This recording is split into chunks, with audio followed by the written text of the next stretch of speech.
So in my instance, when I'm answering the why, I will be saying, I would want, let's say, a blog post that talks about why analysis paralysis will hurt your bottom line. Well, actually, it's not bottom line, it's top line. Will hurt your revenue. Okay?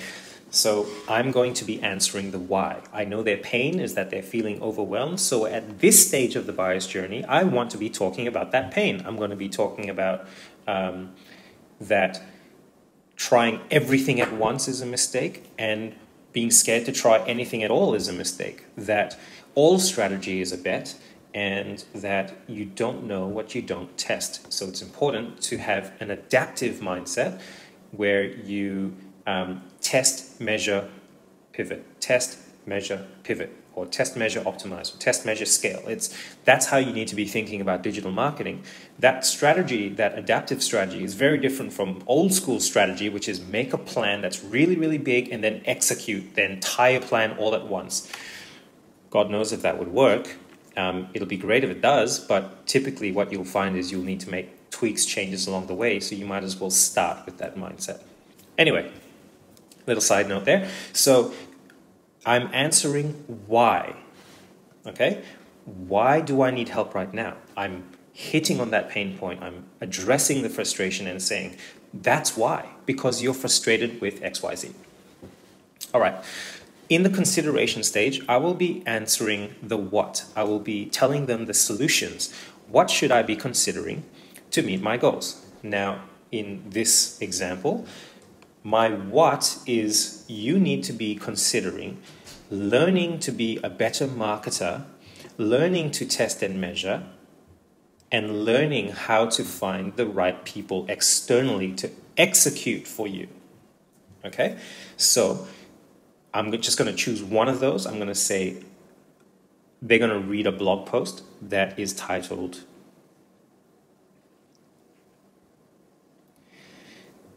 "3 Best Options to Create Better Marketing." That doesn't work well. I'm going to say 3 top options to create better marketing. Okay, why analysis paralysis will hurt your revenue? The next thing after that, so let's say they read that why article. Why analysis paralysis will hurt your revenue?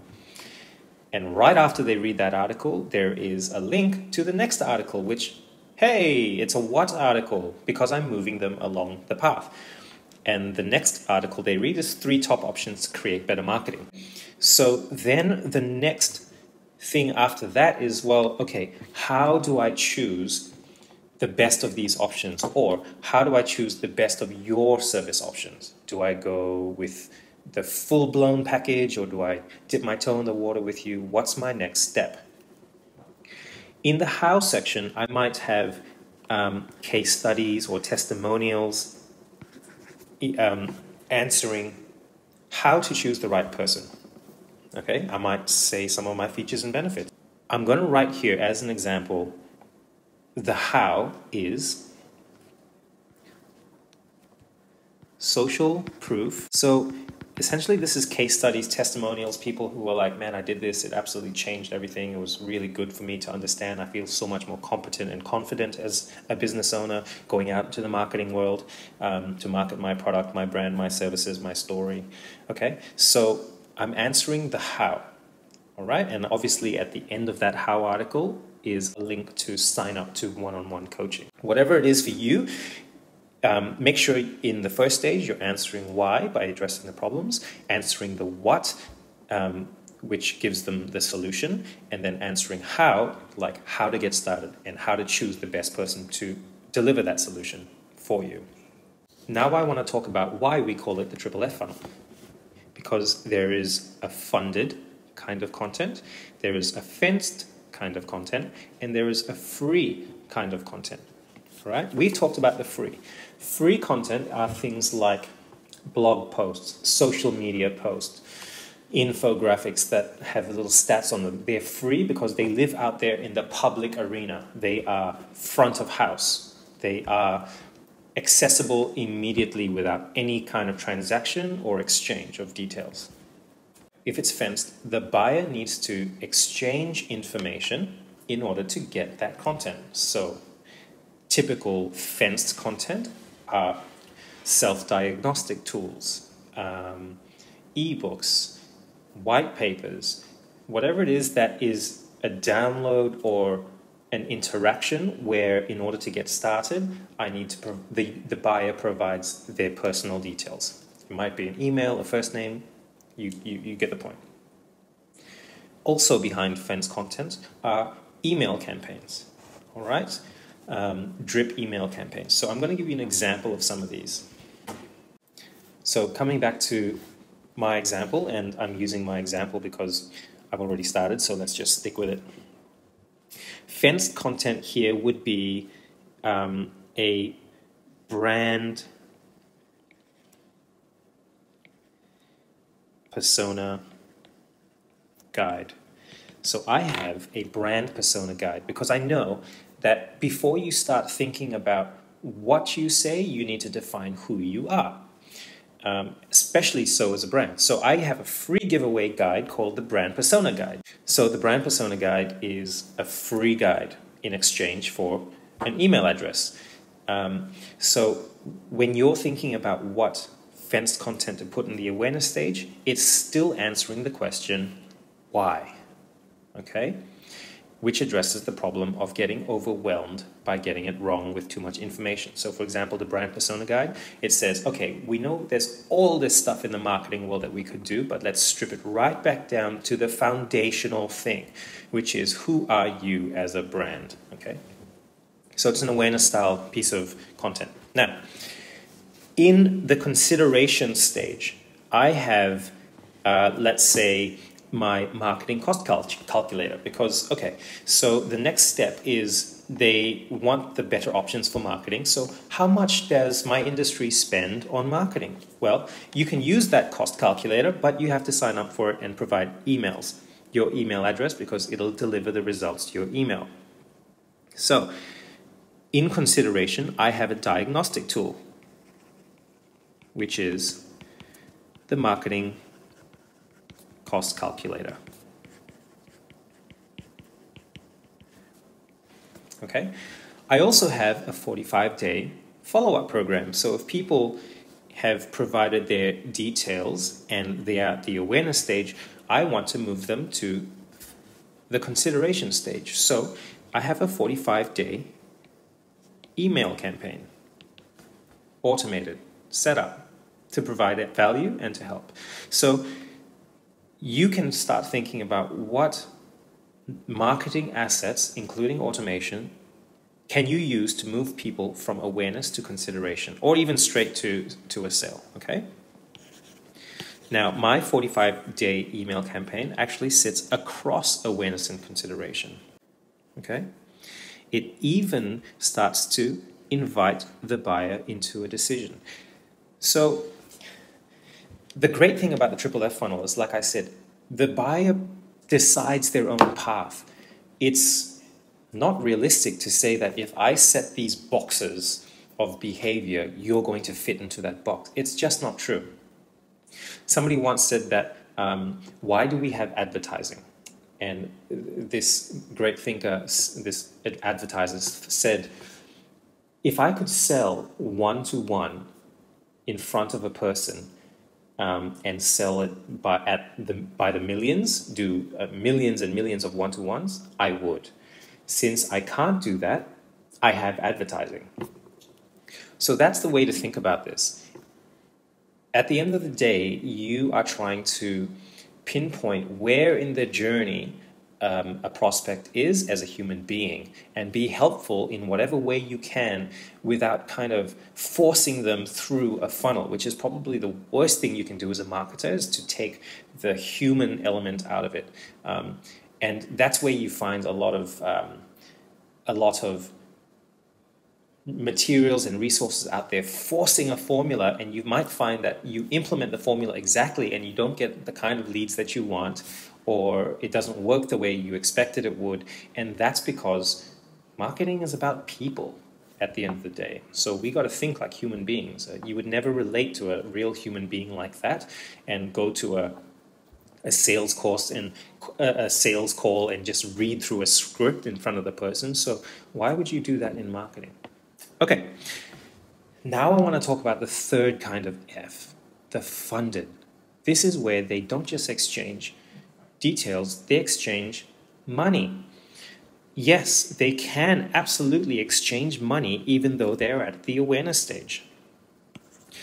Let's say I'm selling, for example, at my highest tier of coaching, the funded stage for me is the VIP coaching. Now, working backwards, that's at the decision stage. That's the big package. That's the Bentley. Now, if they at the consideration stage, it's going to be about group workshops. So this is an intensive that I have.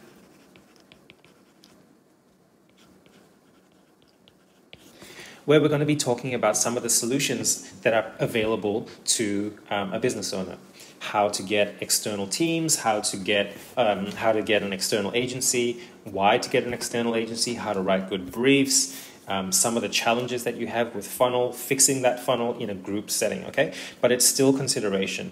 They still haven't sorted out the final big package decision, which is, who's going to do this for me? Is it me? Is it a team? Is it somebody else? Are we going to do it together? And working backwards to the awareness stage, it's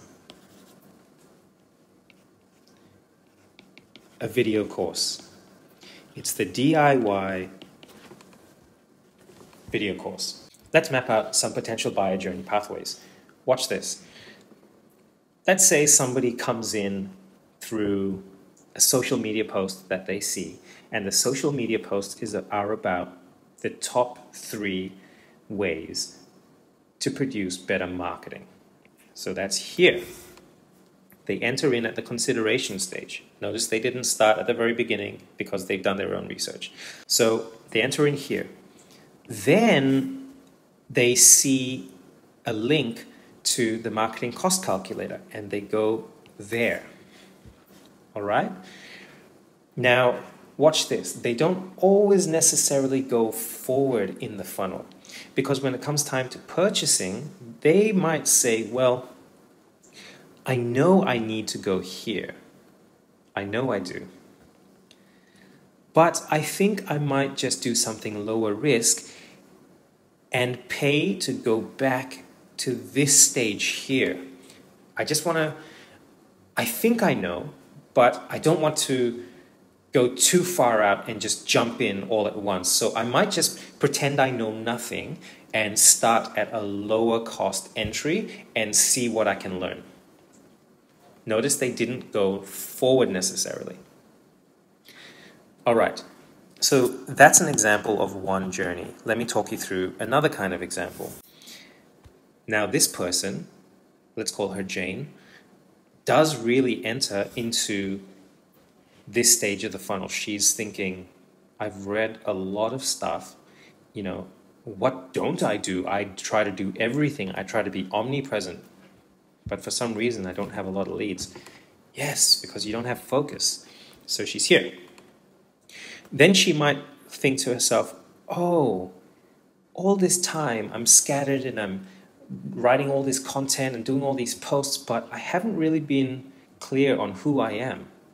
What is my brand position? So she downloads the brand persona guide and she goes, oh, that's my brand persona. I am the caretaker persona. Therefore, all of my LinkedIn hard pushy, try this is not actually right for me. I don't need to be doing that. Then she thinks to herself, oh, so that's my brand persona. Now, what can I do to get somebody alongside me to meet with me and help me stay focused and build only what I need to build? And here I'm going to fill out a box for you that hasn't been filled out. And if you're that kind of person, you've been looking at that empty box and going, you didn't fill out that box, fill out that box. And that box is here. The fenced content for how. So this is going to be a strategy call. Strategy. It's free, but she needs to book in a time with me and provide her details. It's a strategy call. You might be saying, that's not content. Yeah, it's not, strictly speaking. I'm the content. My knowledge is the content. It doesn't matter whether it comes through an email or a blog post or a blimp in the sky or my voice over a phone call. It's still content. It's just not what you would traditionally call content. But it is still part of the funnel. So in this person's journey, she's gone from reading a blog post, downloading the persona guide, maybe she's seen a couple of the 45-day emails and she's gone, wow, there's so much more that I don't know and I can see that I'm just spinning my wheels. I'm going to book in a strategy call. There you have it. This is a holistic way of looking at your buyer journey. I hope you've enjoyed it. I will see you next time.